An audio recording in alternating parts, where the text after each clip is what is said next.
Sí.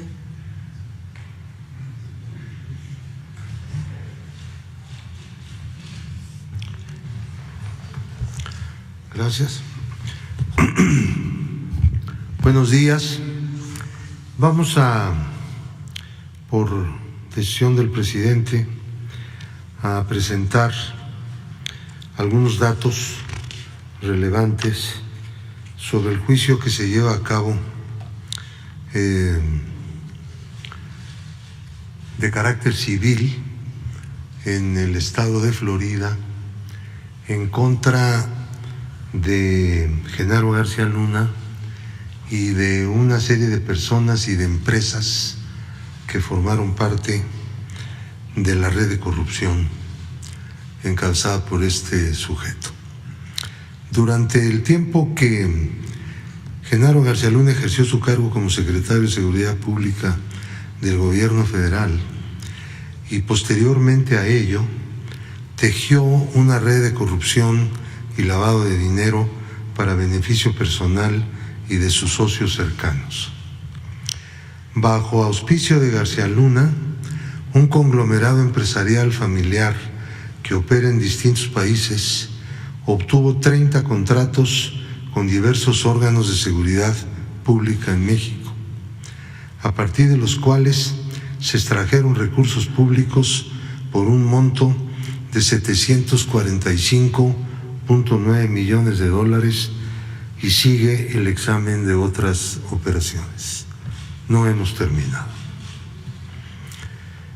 Estos beneficios fueron transferidos al extranjero mediante mecanismos dirigidos a ocultar el rastro a través de la utilización de paraísos fiscales y aplicados a la adquisición de bienes muebles e inmuebles, así como otros activos en territorio norteamericano en el estado de Florida. El actual gobierno de México, por conducto de la Unidad de Inteligencia Financiera de la Secretaría de Hacienda y Crédito Público, identificó la red de corrupción de García Luna, su forma de operación, los montos y la ruta que siguieron los recursos. En consecuencia, incluyó en la lista de personas bloqueadas a quienes participaron en esta confabulación y presentó denuncias ante la Fiscalía General de la República el 24 de diciembre de 2019 por hechos relacionados con delitos de corrupción, delincuencia organizada y operaciones con recursos de procedencia ilícita, conocido como lavado de dinero. El gobierno mexicano presentó una demanda civil el 21 de septiembre de 2021 ante el Tribunal del 11º Circuito Judicial del Condado de Miami-Dade, Florida, para la recuperación de los activos adquiridos con los recursos extraídos del erario mexicano y ubicados en ese estado norteamericano, con la intención de resarcir el daño generado al estado de nuestro país. El proceso civil es independiente al juicio penal al que está sujeto García Luna en Brooklyn, Nueva York. En cuanto a México, los procesos penales siguen su curso y el gobierno espera que abarquen también los peculados y contrataciones indebidas cometidos mediante redes de corrupción encabezadas por García Luna durante 20 años, incluyendo dentro de estos los 6 años del gobierno anterior, en que siguió operando esta red de corrupción de García Luna, cuando ya no era servidor público. Tenemos un listado de 40 contratos que se llevaron a cabo y que fueron instrumentos para la comisión de delitos de corrupción. Y el producto de la inmensa mayoría de estos contratos por 745,879,384 dólares con 78 centavos hasta este momento. Estos recursos, producto de estos 40 contratos que se van a dar a conocer todos, son los que están en este momento en el juicio civil de Florida. El Tribunal de Florida, bueno, las personas demandadas son Genaro García Luna, Linda Cristina Pereira de García Luna, Mauricio Samuel Weinberg López, Jonathan Alexis Weinberg Pinto, Silvia Donna Pinto de Weinberg, Nathan Vancier Caub, José Francisco Niembro González y Marta Virginia Nieto Guerrero de Niembro. Hay una lista de 44 empresas que fueron utilizadas en esta trama de corrupción. Voy a mencionar no todos los contratos, puesto que son muy largos, pero vamos a poner como ejemplo de lo que estamos hablando el uso que se le dio a estos recursos por parte del grupo empresarial que tiene su sede en los Estados Unidos y que fue organizado por García Luna para llevar a cabo todas estas contrataciones que resultaron ser ilícitas durante el tiempo que este individuo fue servidor público y durante los 6 años posteriores. En total 20 años, como ya se señaló. Cosas como estas, ¿no? Propiedades aseguradas judicialmente en el procedimiento civil contra la red de corrupción presuntamente encabezada por García Luna. El comprador Península CAS, un valor de mercado aproximado de este inmueble de $768,381. Península Más adquirió 807,741 tiene el valor aproximado de este inmueble. Jan Ocean, 1,180,800. Estamos hablando de puros dólares. Aquí no hay pesos. Jan Ocean, por un valor aproximado actual de 1,134,000. Jan Ocean otra vez, 314,880, el valor de un inmueble. Otra vez de Jan Ocean, 566,114 dólares. Jane Ocean, 557,688. Brill, 5,002, así se llama esta razón social. 1,150,000 es aproximado el valor de este inmueble. Otra vez Jet Ocean con otro de 151,630. Península Sand tiene uno de 745,872. Village Bay tiene uno de 262,656.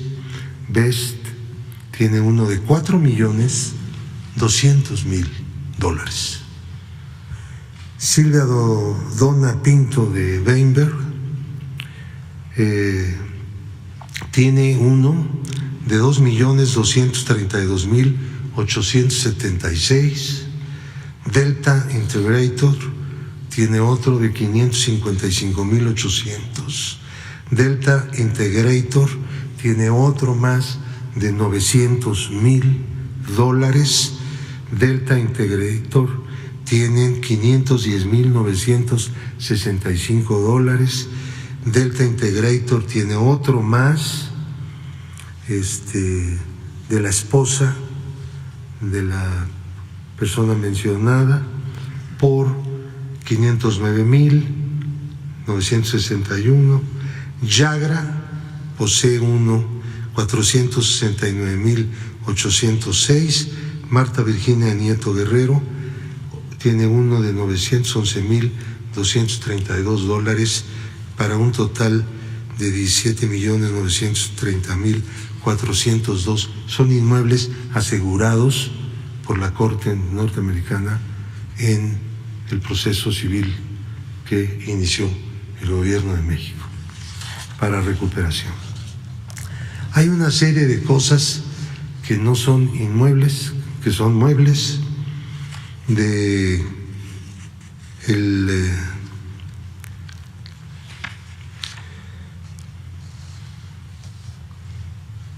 que son por 21,725,419 que fueron vendidos antes de la iniciación del juicio, pero que de todas maneras forman parte del juicio para ser recuperados. Hay una serie de vehículos que llaman mucho la atención, que fueron comprados con este dinero defraudado al pueblo de México a través de esta trama de corrupción que operó, como por ejemplo un Fiat 500 de 2013, un Rolls Royce 2013, un Ferrari F430, un GMC Terrain de 2006, un Ferrari California 2017, un Maserati Levante 2017, un Jeep Limited Rubicon, un Audi 4, un Lamborghini. Están ustedes viendo del lado izquierdo el nombre que aparece como propietario, y todos están en la trama, todas las personas. Un Jeep Grand Cherokee, un Cadillac Escalade Premium 2015, un Mini Cooper, un Toyota 2015, un Honda Element, un remolque, un Smart, otro Lamborghini Huracán, un Tesla, un Mercedes-Benz de 2005, un Land Rover de 2018, un Toyota Camry, un Sea-Ray, un Mercedes-Benz 2011, un Bentley convertible Continental, una embarcación Scout de 2014, un Fiat Cabriolet, un Mazda, un Ford Mustang 1970 de colección, un Mercury Montego 75 también, un Ford Mustang también de colección 1967, otro del año 69, otro del año 70, otro más del año 70, una Harley Davidson 2007, otra más del 2009, un Ford Mustang 1970, un Ford Mustang de 1968, también de colección, un Mercedes-Benz 2012, otro Mercedes-Benz 2010, un Jaguar sedán 2011 y una motocicleta. Esta lista es una lista todavía parcial. Es producto de una serie de investigaciones completamente comprobadas que se han realizado, porque con el dinero que se robaban compraban cosas con el propósito de mantener el dinero en situación de lavado. Todos los que intervinieron en esta trama. Hemos bloqueado, el gobierno de México ha bloqueado, en el caso de García Luna, solamente 29.920.195, puesto que una de las características de esta trama de corrupción es que el dinero se lo llevaban a Estados Unidos a través de países del Caribe, principalmente Barbados, en donde la mayor parte del dinero se fue rumbo a Miami, Florida. Entonces ellos no tenían recursos en el sistema financiero mexicano, sino que usaron el sistema financiero para sacar los recursos que cobraban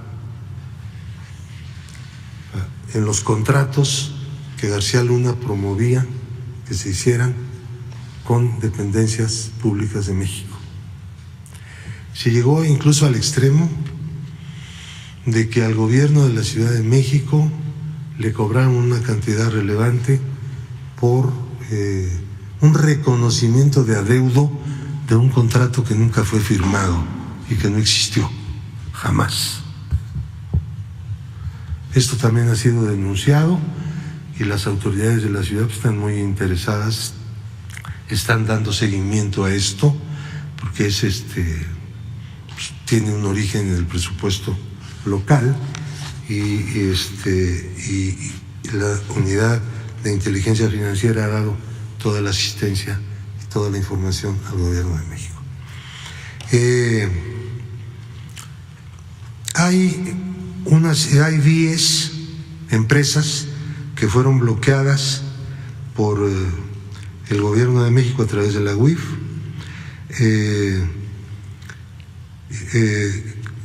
cuyo monto bloqueado solamente fue de 4,5 millones de pesos. Las empresas cobraban e inmediatamente se le llevaban el dinero. A ciencia y paciencia de las autoridades de entonces, quiero decirlo, porque así fue.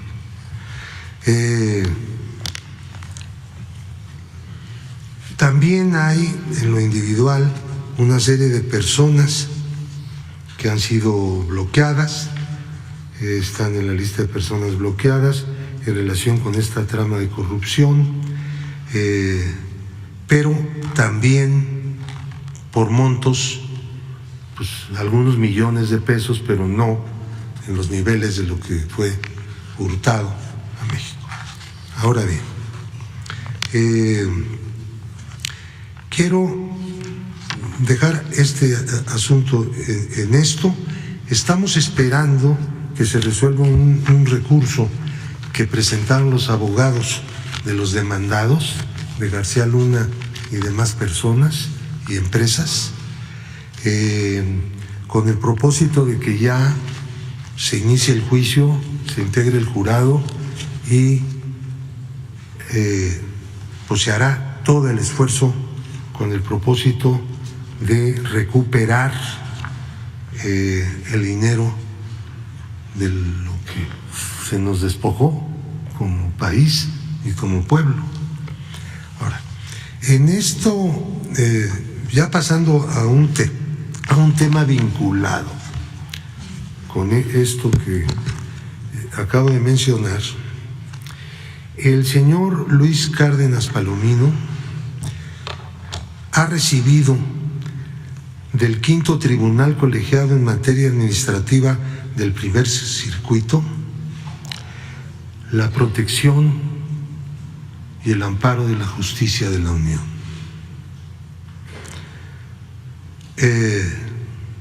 Apenas el 25 de enero de 2023, este tribunal está integrado por Jorge Antonio Cruz Ramos como presidente, María Elena Rosas López y Pablo Domínguez Peregrina, que son magistrados del Poder Judicial de la Federación. Dicen ellos, repito exactamente los términos de la resolución del colegiado: la justicia de la Unión ampara y protege a Luis Cárdenas Palomino. Es una resolución definitiva e inatacable. No tenemos recurso. Desechó el tribunal un recurso presentado por el gobierno mexicano a través de la Unidad de Inteligencia Financiera y como copartícipe del recurso el propio presidente de la República. Ahora, ¿qué significa esto?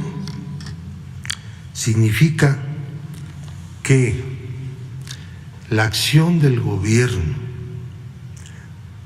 con el propósito de prevenir actividades ilícitas en el sistema financiero de parte de individuos que están siendo sujetos a procedimientos jurídicos de distinto tipo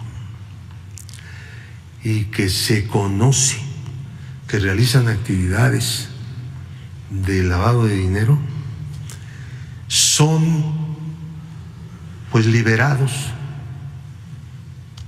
por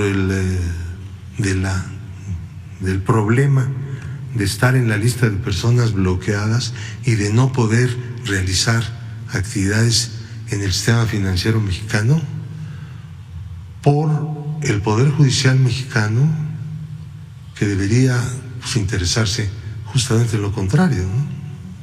Cualquiera lo podría suponer. El gobierno de México no puede callar frente a esto, porque pues, este no es un problema de colaboración entre poderes, este es un problema de otro orden. Tiene que darse, espérame tantito, tiene que darse se tiene que informar al pueblo de México lo que está pasando.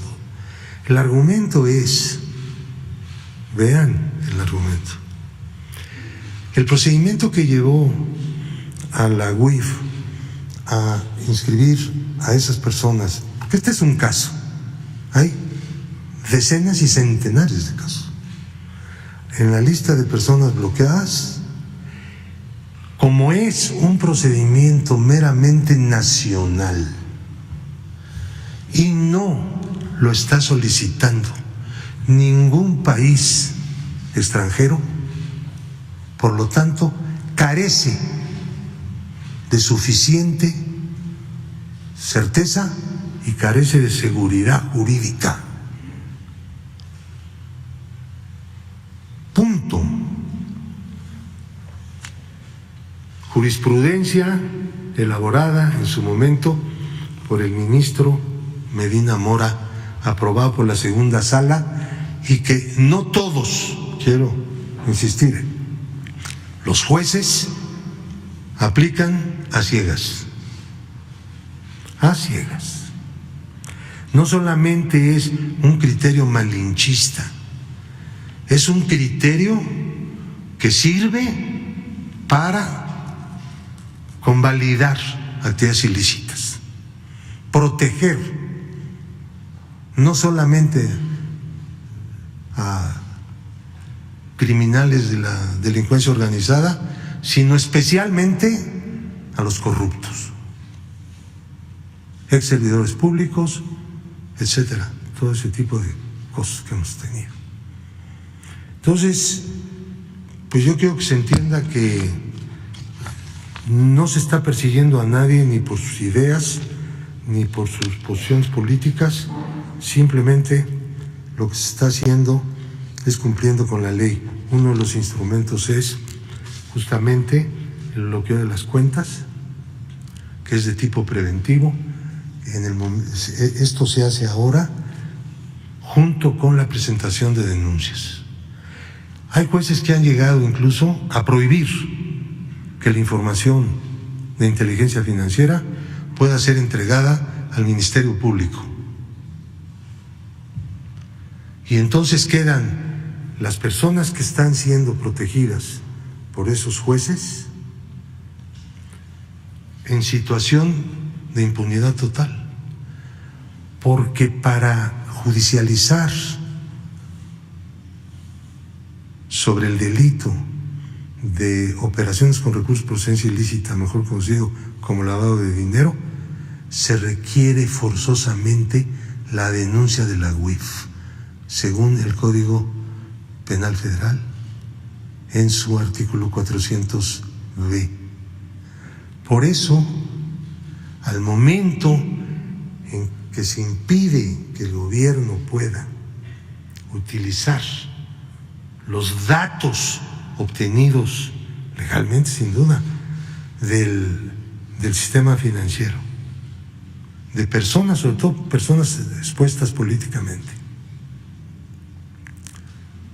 pues los están dejando en la completa impunidad. Nunca podrán ser entonces ya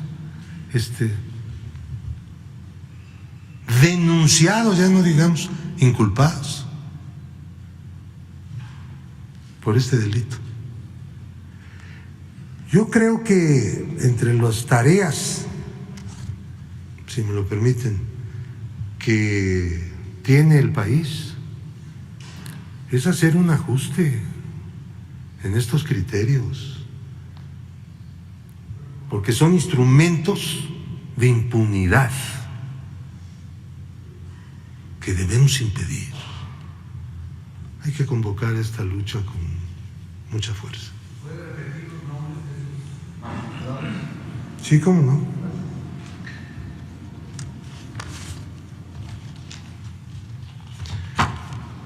Estamos hablando del quinto tribunal colegiado en materia administrativa del primer circuito.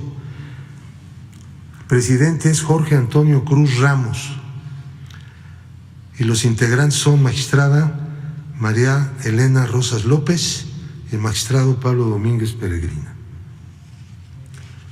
El acuerdo se tomó por unanimidad. Nadie puso en cuestión la aplicación de un criterio completamente, quiero decirlo, antinacional e inconstitucional.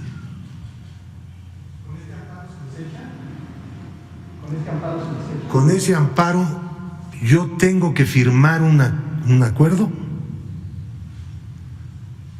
para sacar de la lista de personas bloqueadas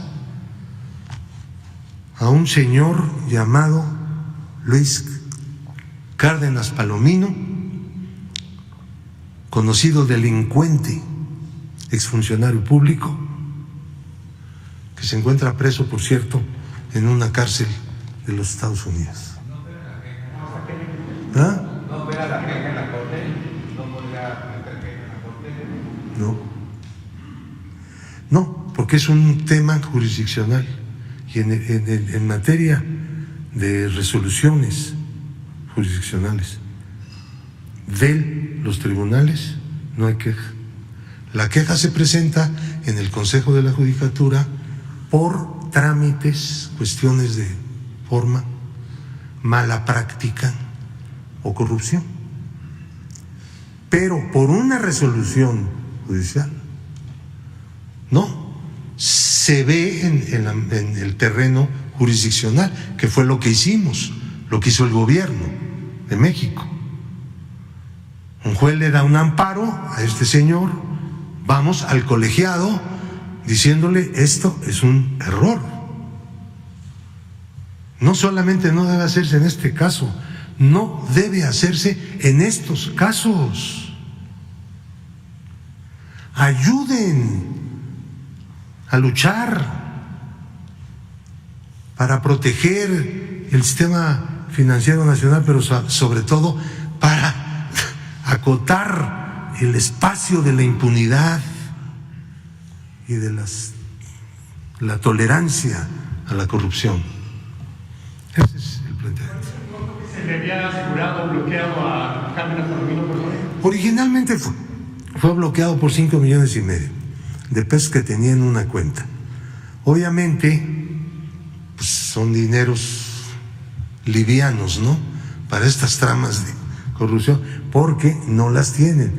Pero estar en la lista de personas bloqueadas no solamente quiere decir que sus cuentas concretas han sido bloqueadas, sino que no tiene ya acceso al sistema financiero.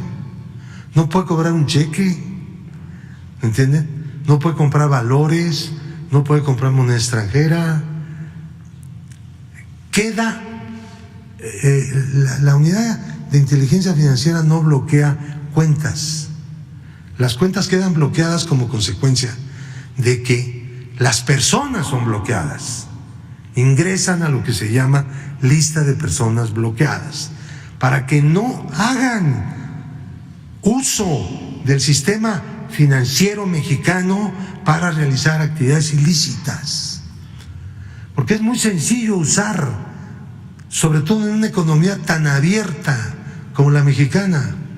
Estos recibían el dinero y en el momento en que recibían los pagos estas empresas, en ese momento se iba el dinero a Barbados.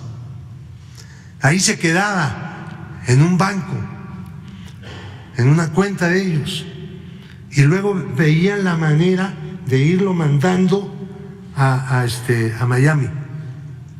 Y luego en Miami veían la manera de comprar cosas, casas, hemos hablado de eso, de Lamborghinis, etcétera. Todo eso es parte del sistema de la trama corrupta que realizó Genaro García Luna. Lo de García Luna no es un asunto de llegó, robó y corrió. No, es una cosa profunda que tiene que ver con el Estado corrupto que construyeron los neoliberales en este país. ¿Por qué monto va a liberar ¿Perdón? ¿Por qué monto se va a liberar en las cuentas de Cárdenas Palomino? ¿Cuál es el monto actual? Antes de la resolución del tribunal colegiado, hubo un juez que le concedió un amparo, no contra su inscripción en la lista, que no podría una suspensión definitiva. El juez no puede hacer eso, pero sí puede ordenarle a la UIF que desbloquee la cuenta concreta. Nosotros teníamos una cuenta bloqueada de 5,5 millones. El juez, si quieren les doy el nombre del juez. El juez lo desbloqueó y al día siguiente, adiós. Porque esa es ¿me entienden? Esa es la trampa de la cosa. ¿Cuántos casos tienes similares? De Cárdenas Palomino. A ver, son dos personas. ¿Te refieres a Cárdenas Palomino o a...? Los nombres que presentamos ahorita, les quiero decir que todo el dinero se lo llevaron a Miami. No.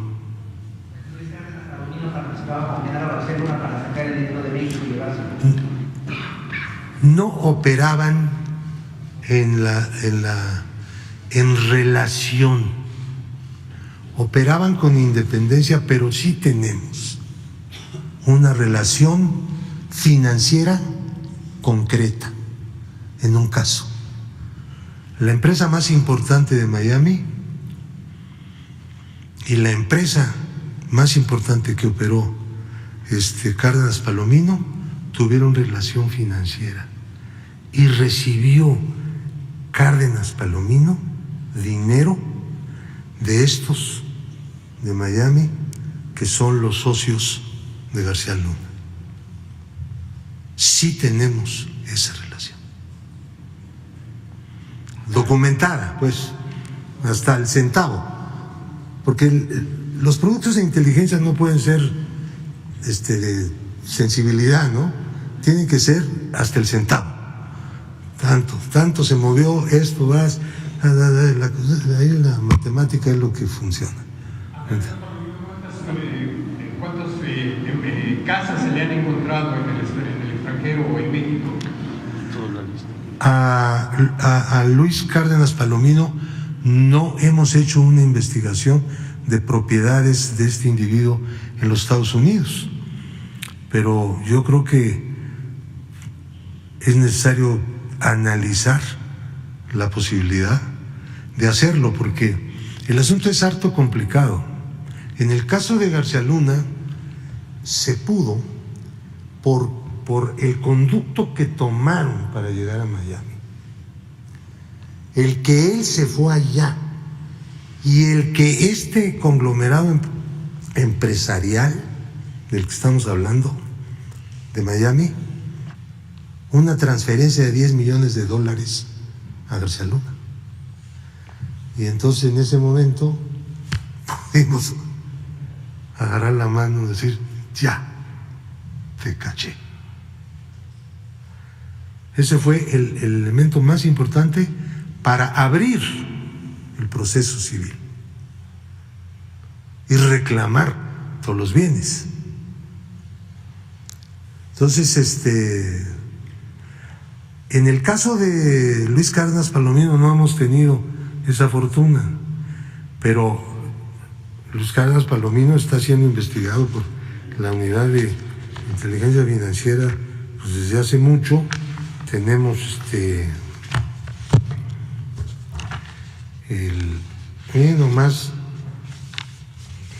de qué tamaño es este Timbiriche de empresas y personas. Ahí está.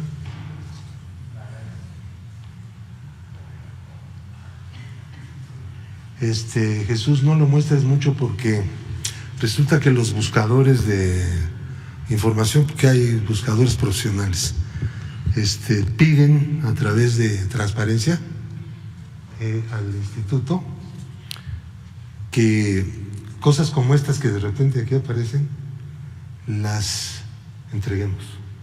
Y la verdad es que esto no lo podemos entregar porque como es un producto de inteligencia, es un esquema, entonces las personas interesadas en conocer cómo se trabaja en la inteligencia financiera, pues estas cosas les dan muchos pistas, ¿entienden?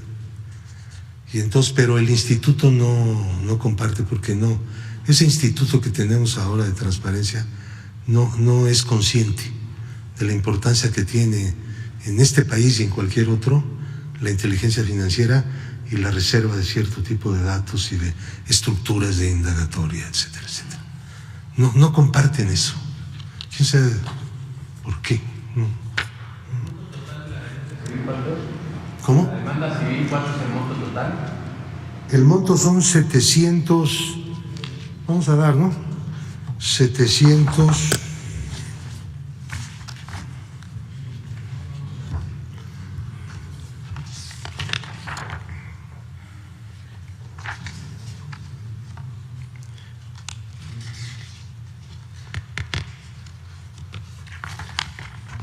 Ya se me hizo aquí bolas el engrudo.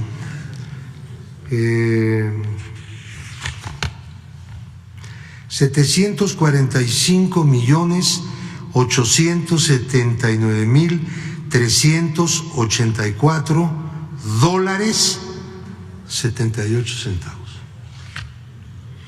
Eso fue lo extraído hasta ahora. Similares al de Cárdenas Palomino tiene la UIF, ¿y por dónde se tendrían que comenzar a hacer los ajustes, señor Gómez?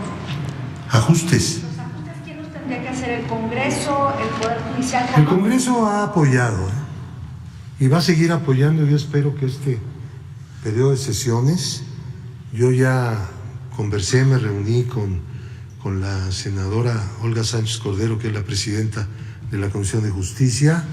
Hay un dictamen para elevar la calidad de la inteligencia financiera, como nos lo está pidiendo el grupo de acción financiera que se llama Gafi, que es una entidad normativa internacional de la cual nosotros formamos parte. Pero ya antes el Congreso dio un apoyo fuerte en la reforma de la Ley de Instituciones de Crédito, y yo espero que siga apoyando, pero eso no va a funcionar mientras no haya un cambio de actitud en el Poder Judicial. Es la verdad. Sinceramente lo digo. Nosotros no tratamos de molestar absolutamente a nadie, ni hacer campañas de nada. Simplemente es lo que vemos todos los días. ¿Cuántas personas salvan la situación? Porque un juez sencillamente le da el palomazo y vámonos. Se acaba de hacer una reforma del Poder Judicial. Pero no va a fondo la reforma esa. Pues el fondo, lo que hay que reformar es la mentalidad, la conducta, y alejar de intereses extraños a los que están ahí. Digo porque a mí no se me ocurre una cosa que no sea una reforma de esas reformas de las personas y de las relaciones entre ellas, ¿no? Sí, porque entonces se olvidan de la justicia. Es que hay una jurisprudencia que dice, quién sabe qué, bueno, no todos la están aplicando igual. Pero con el presidente ya lo van a hacer. ¿Con quién? Con el presidente. Con la Con la jurisprudencia. reforma que establece el presidente, y con el presidente, con ese ya todos los jueces federales y estatales tienen que actualizar. No, porque, a ver, el Congreso no emite jurisprudencia. Son leyes. El Congreso lo autorizó el presidente. Entonces eso va a ser. No, el Congreso nunca ha autorizado la jurisprudencia de la Corte. Es el presidente, y al establecer el precedente, obliga, cuando esto se emite por mayoría, tanto por el Pleno como por las salas, obliga a todos los jueces. Entonces, una decisión injusta que se tome va a ser obligatorio por ley para todos los jueces de todo el país, y además obliga a que se emita ante el Poder Judicial, ¿verdad?, un informe para que cambie la ley. La Corte es un superpoder, hace lo que le da su gana. Miren, no estamos hablando solo de la Corte. Vamos poniendo los pies en la tierra. A ver, no. Estamos hablando de los jueces, de los magistrados, y de las juezas y las magistradas. Pero no estamos hablando de todos, porque me consta que hay jueces y magistrados que le echan ganas y apoyan. Un juez apoya, se van a revisión a un colegiado y ahí le dan palo. Porque ahí predominan otros criterios. Hay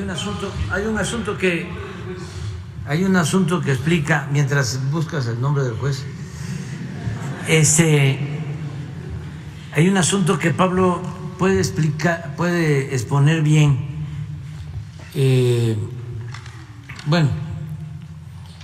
Tiene la experiencia en haber sido el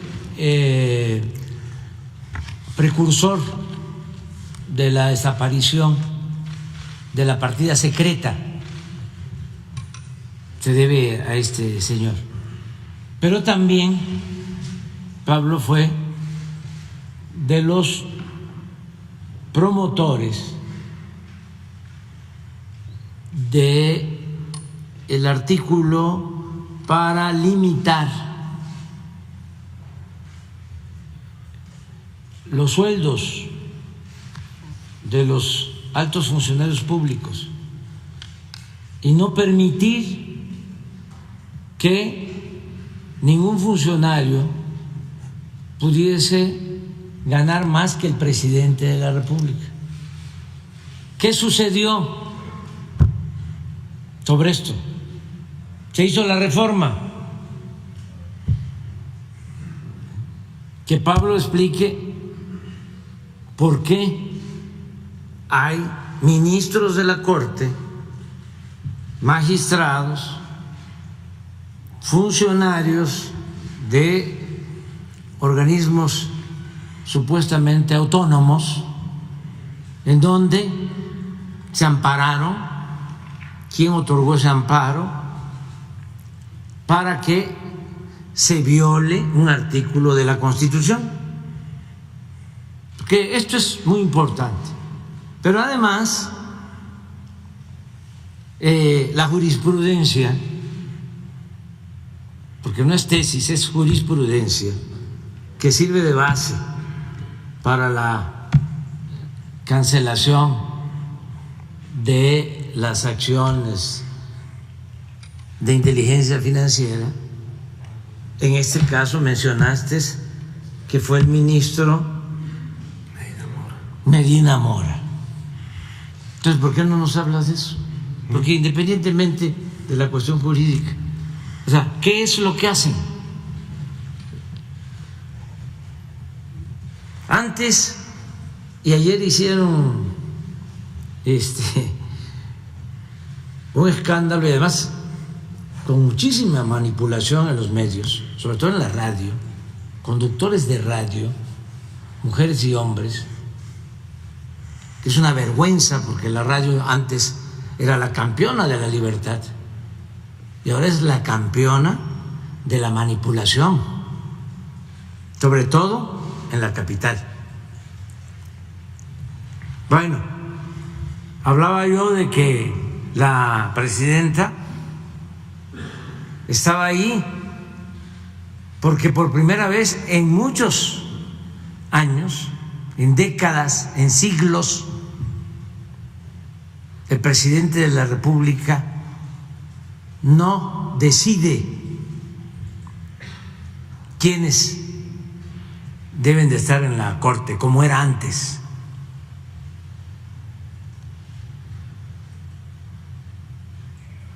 Me van a contestar los formalistas de que la ley establece el mecanismo de que el presidente envía 3 propuestas al Senado y es el Senado de la República el que decide quién va a estar. Eso es pura simulación, porque esa terna ya llevaba, así era antes, dedicatoria.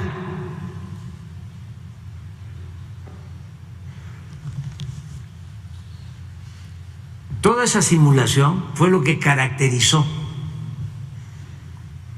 al régimen de corrupción, de injusticias, de privilegios, a la república simulada que se padeció por mucho tiempo y que todavía prevalece, como es el caso del Poder Judicial, con honrosas excepciones en jueces, en magistrados y también en ministros.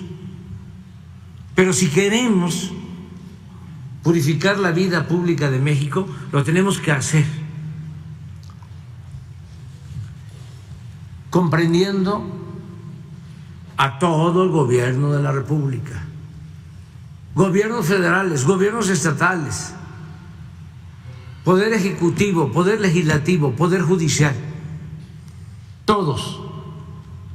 Y para llevar a cabo esa transformación por entero, porque ya iniciamos la transformación, se requiere del apoyo de los ciudadanos. Y para que los ciudadanos apoyen, se necesita hacer realidad el derecho a la información. Porque si no tratamos estos temas aquí, ¿En dónde los van a tratar? ¿En las televisoras? ¿En las estaciones de radio? ¿En los periódicos que de manera vergonzosa han guardado silencio en este juicio en Nueva York? O como el titular de ayer de Reforma, cuando es casi de dominio público.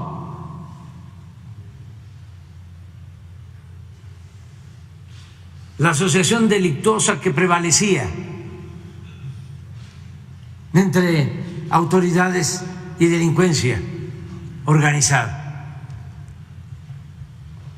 Y todavía se atreve el Reforma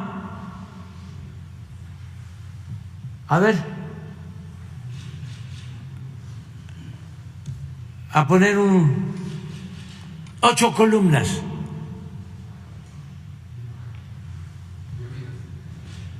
Implican a Calderón, pero de oídas. Y por cierto, hoy, ¿cuáles son las 8 columnas? Es que esto nos da una idea de cómo dan el cielo a militares.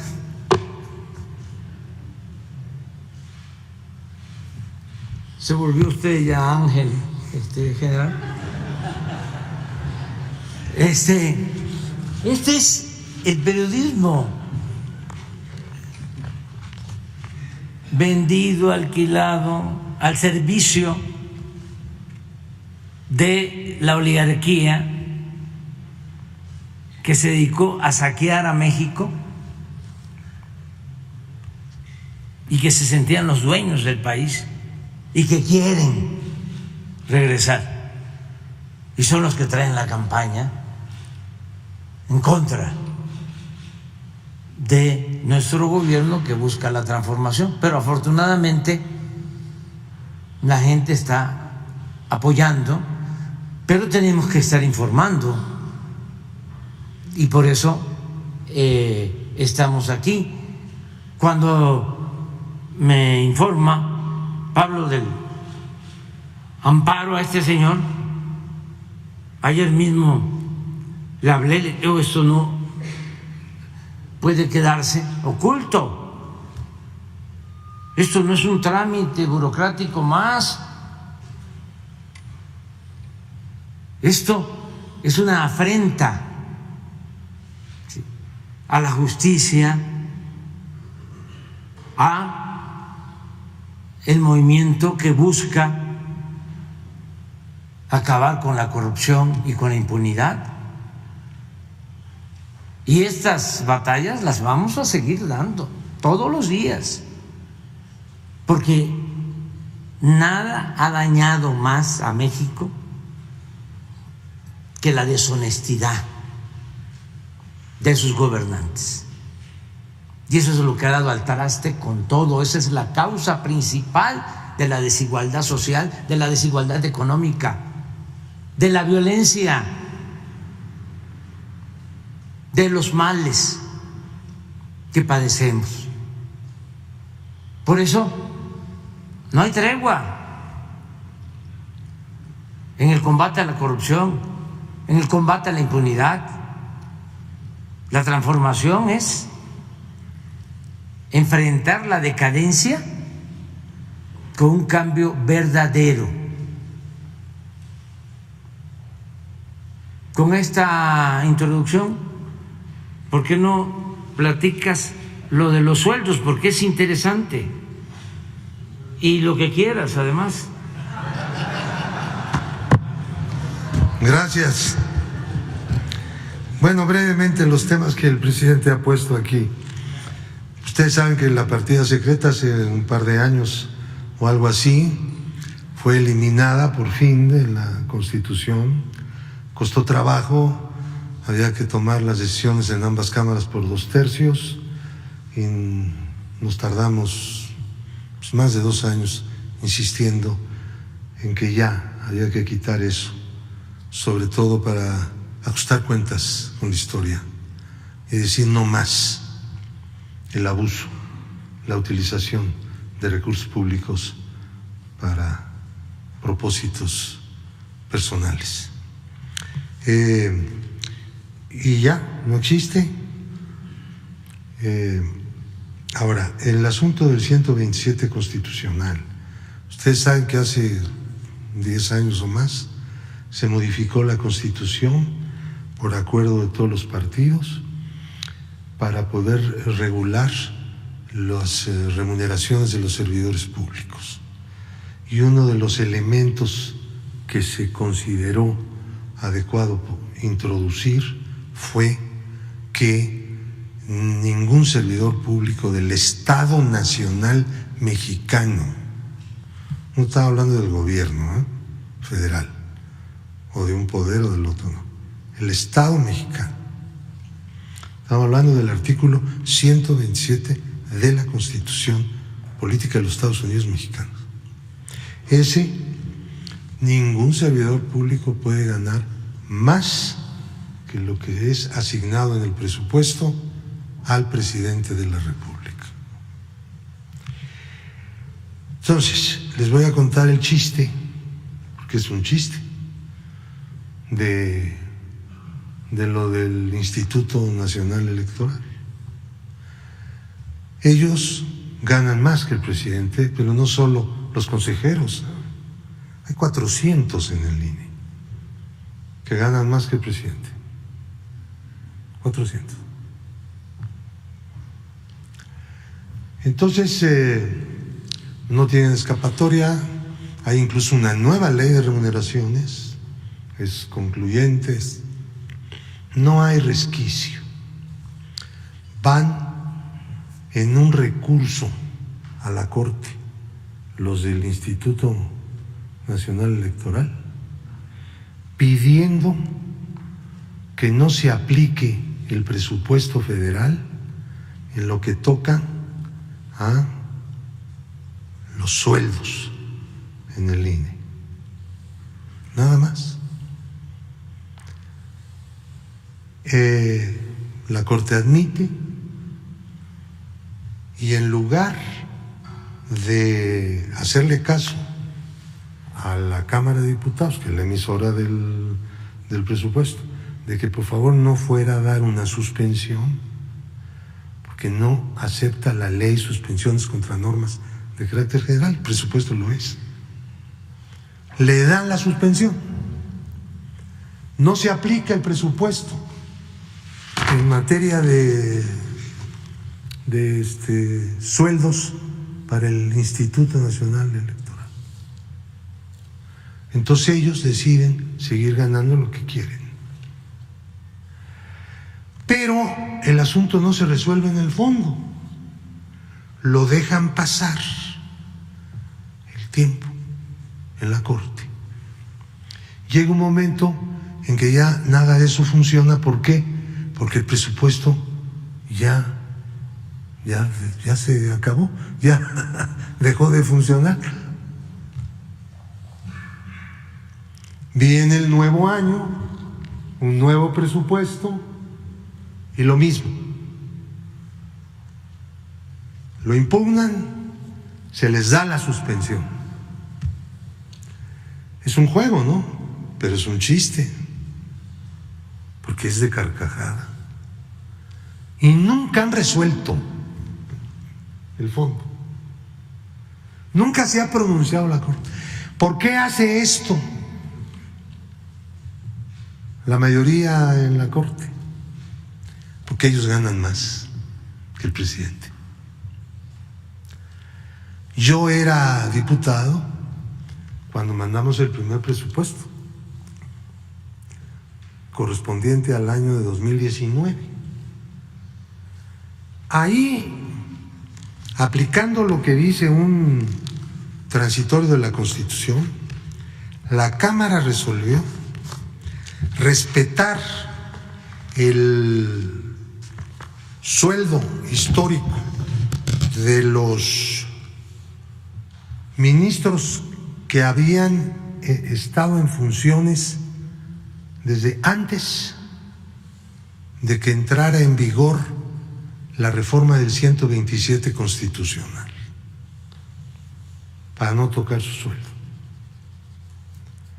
Los que ingresaron después, pues ya tenían que tener el sueldo de acuerdo con el 127 constitucional. A ver, la Constitución puede declararse a sí misma vigente, pase lo que pase, ¿no? O sea, es retroactiva. Si la Constitución no fuera retroactiva, no se hubiera podido hacer el reparto agrario, no se hubiera podido expropiar los bienes de las empresas petroleras. O sea, no se hubiera podido hacer nada, ¿no? Hubiera quedado todo como en el porfiriato. Pero no, sí es retroactiva. Pero aquí en este caso se convino en el Congreso que expresamente no se hiciera retroactiva. Bien, una consideración para los ministros. Pero han abusado. Ya de esos ya creo que nada más hay uno. Ya los demás ya están fuera de este término. Siguen ganando más. Ellos deciden lo que ganan. No es correcto que nadie en el país que sea, por más poder que tenga, decida cuánto va a ganar. No es correcto. Es algo ofensivo contra la República. No un asunto de grillas. No importa tanto lo que se están embolsando. Lo que importa es que esa arrogancia de autoasignación del sueldo, pues es un golpe brutal al sistema democrático republicano que debe haber en un país, ¿no? Esa es la lucha. El otro asunto. No es un amparo, es una controversia. Se presentó como INE. Sí, como INE. Los consejeros decidieron presentarla. Y luego algunos dicen que ellos no cobran tanto, que porque lo que cobran, una parte la regalan. Bueno, entonces si cobran tanto, ¿no? Pues cada quien hace, sí, yo regalo mi sueldo, no deja de ser mi sueldo, hago con él lo que quiero. Entonces ellos dicen, no, yo no gano tanto, yo lo regalo. Bueno, pues, ¿quién sabe qué regalará? Termino, presidente, con el asunto de Medina Mora. Sí. Último. Va. Este también es algo dramático, tragicómico.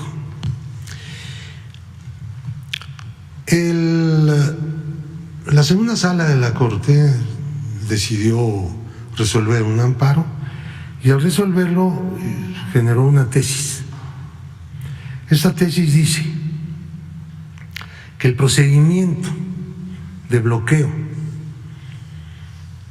que se hace de acuerdo con la ley y la Constitución de México carece de certeza y de seguridad jurídica. ¿Por qué? No explicaron por qué.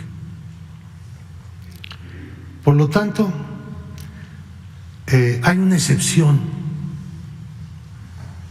La excepción es cuando del extranjero, una entidad con la capacidad para ello, le solicita al gobierno mexicano el bloqueo.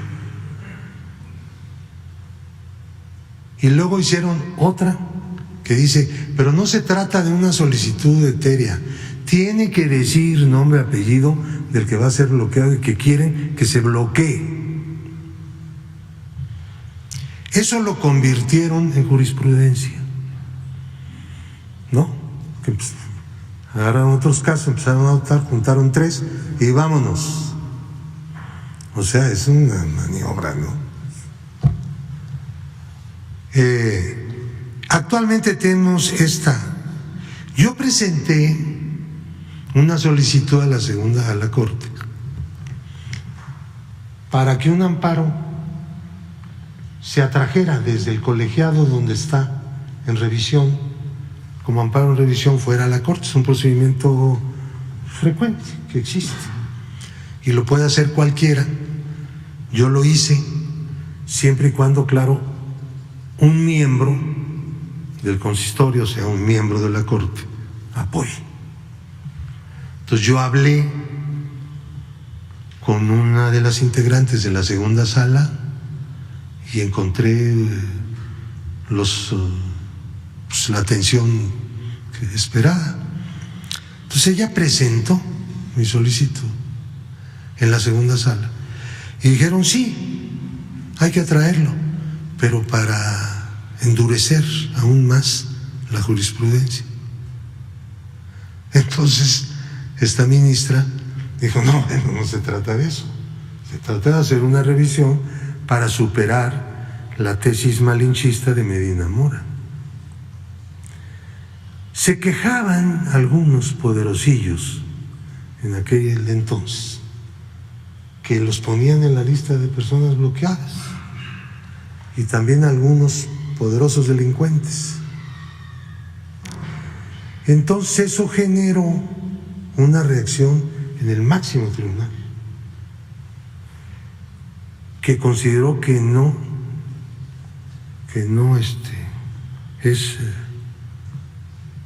garantiza seguridad ni confiabilidad el procedimiento de bloqueo. Entonces Medina Mora redactó, él pues, fue el ponente. Este es el problema que tenemos. Yo me he dirigido recientemente, a partir de que el ministro Pérez Dayán fue nombrado presidente de la segunda sala, pidiéndole que la segunda sala rectifique esto, que ese rumbo es inconveniente para México, es un acto de lesa soberanía, es someter la soberanía al dictado de una agencia extranjera. Y yo, pues en el tiempo que llevo en la UIF, desde luego ustedes comprenderán que nunca le he pedido a ningún gobierno, nunca le he pedido al FBI ni a la DEA un papelito, ¿no? No.